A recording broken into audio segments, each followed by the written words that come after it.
અને સમાચાર તરફ નજર કરીએ તો ભાવનગર ડિસ્ટ્રિક્ટ કોઓપરેટિવ બેંકમાં 7 કરોડનું સાયબર ફ્રોડ આચરવામાં આવ્યું છે। બેંકની 4 શાખામાંથી 7 કરોડથી વધુની રકમની ઉઠાંતરી થઈ ગઈ છે।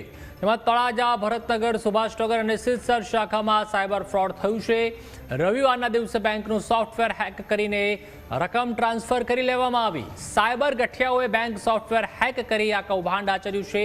ત્યારે મોટી રકમની ઉઠાંતરી થતાં બેંક આલમમાં પણ ચકચાર મચી છે। તમામ શાખાઓમાં લેવડ દેવડ સહિતની તમામ કામગીરી હાલ બંધ કરાઈ છે। સમગ્ર મામલે હજુ સુધી કોઈ સત્તાવાર ફરિયાદ નોંધાઈ નથી।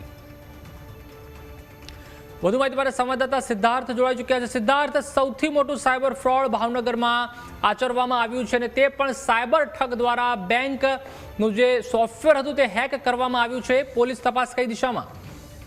જી, ચોક્કસથી આપને જાણકારી આપી દઉં કે જે ભાવનગર ડિસ્ટ્રિક્ટ કોઓપરેટિવ બેંક જે આવેલી છે તેના જે 4 શાખા છે તેમાંથી 7 કરોડ રૂપિયા જેવી માતબાર રકમનું સાયબર ફ્રોડ થયેલું છે। ચેરમેન સાથે જ્યારે નિસ કોપિટલ ટીમ પહોંચી હતી ત્યારે ચેરમેન જે રસિકભાઈ ભીંગરાડિયા છે તેમણે જણાવ્યું હતું કે આ એક પ્રકારનું મોટું સાયબર ફ્રોડ છે અને સોફ્ટવેર કંપનીની ભૂલના કારણે આ વસ્તુ થઈ છે તેવું એમણે કહ્યું હતું।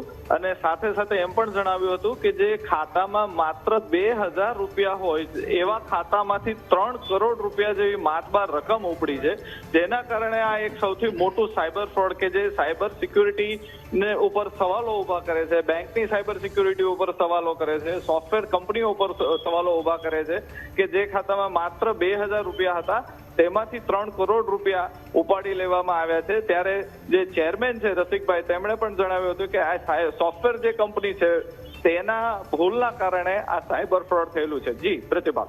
જી આભાર સિદ્ધાર્થ, માહિતી બદલ।